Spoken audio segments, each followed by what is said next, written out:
Saya Dewi Puspita Sari Mahmud, Prodi Pendidikan Guru Sekolah Dasar dari Universitas Trinita Manado, NIM 19330208007. Di sini saya akan presentasikan dan membahas tentang pembelajaran andragogi.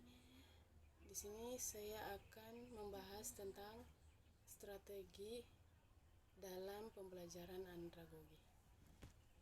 Jadi, di dalam pembelajaran andragogi ini ada strategi-strategi khusus yang harus dilakukan. Yang pertama, penjelasannya tentang strategi. Strategi diartikan sebagai the art of the general atau seni seorang panglima yang biasanya digunakan dalam peperangan. Pengertian strategi di sini menurut Hamel ialah tindakan yang bersifat inskremental atau senantiasa mengangkat dan terus-menerus serta dilakukan berdasarkan sudut pandang tentang apa yang diharapkan para pelanggan di masa depan. Jadi yang dimaksud dengan andragogi ini kan tentang pembelajaran orang dewasa.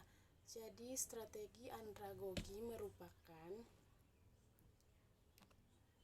pendidikan atau ilmu yang berusaha bagaimana membantu, mempermudahkan, atau memfasilitaskan orang dewasa untuk belajar. Di sini juga ada tanggung jawab orang dewasa dalam pendidikan. Tanggung jawab orang dewasa untuk pengembangan kemampuan berkarya pengetahuan, meningkatkan kualitas teknis dan jiwa profesionalisme para pesertanya. Jadi dalam sudut pandang strategi, ialah andragogi adalah sebagai seni dan ilmu mengajar orang dewasa. Dalam strategi memiliki konsep Kitpen. Di sini ada 4 konsep Kitpen dalam strategi untuk kegiatan belajar. Yang pertama, strategi pertama, sebelum merancang kegiatan pembelajaran, dilakukan lebih dahulu identifikasi kebutuhan warga untuk belajar. Dalam mencari kebutuhan belajar digunakan baseline service. Yang kedua, strategi direncanakan satuan pelajaran dan proses diskusi sehingga setiap pertemuan memberikan kesempatan untuk berlatih dalam pemecahan masalah. Yang ketiga, banyak menggunakan gambar atau perangsang diskusi dan berfungsi sebagai alat untuk mempraktekkan teknik atau keterampilan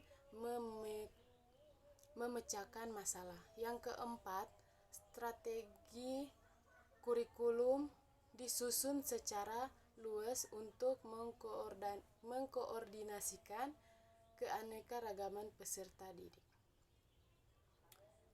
Jadi mengapa diharuskan dalam andragogi itu dilakukan Kitpen?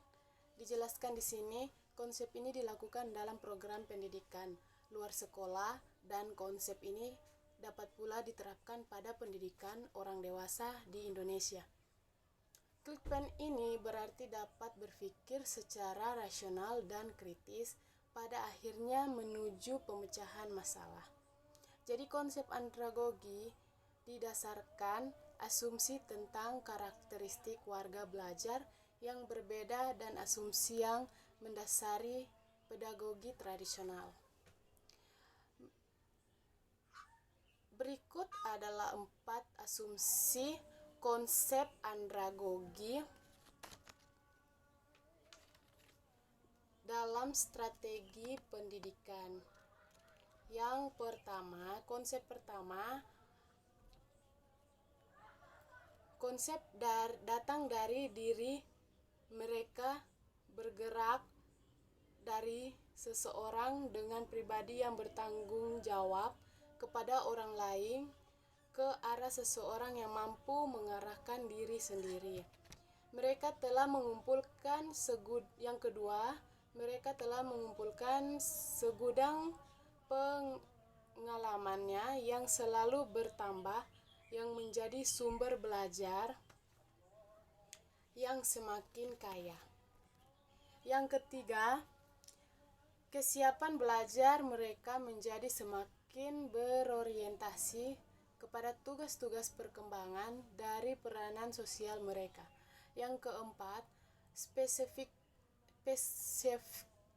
waktu mereka berubah dari penerapan yang tidak seketika dari pengetahuan yang mereka peroleh kepada penerapan yang segera dan sesuai dengan orientasi mereka ke arah belajar, bergeser dari yang berpusat kepada mata pembelajaran kepada yang berpusat kepada penampilan.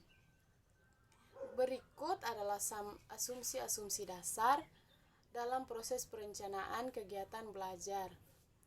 Yang pertama, untuk menyiapkan iklim belajar yang kondusif.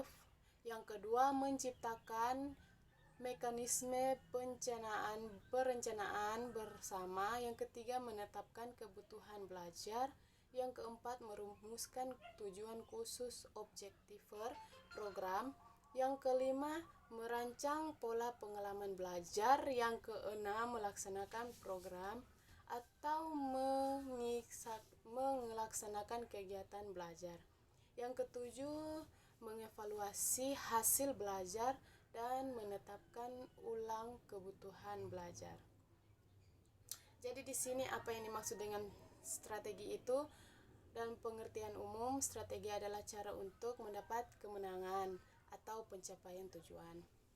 Jadi tujuan strategi juga dalam pengertian secara umum, tujuan dari strategi adalah penjabaran dan operasional atas pernyataan misi yang akan dicapai atau dihasilkan dalam jangka waktu 1 sampai dengan 5 tahun. Jadi dalam strategi juga memiliki manfaat, yaitu memberikan arah jangka panjang yang akan dituju. Jadi sekian presentasi saya tentang andragogi mengenai strategi yang harus dilakukan dalam pembelajaran andragogi. Kiranya presentasi ini bisa bermanfaat dan dapat dipelajari oleh teman-teman sekalian. Dan sekian, saya ucapkan terima kasih atas perhatiannya.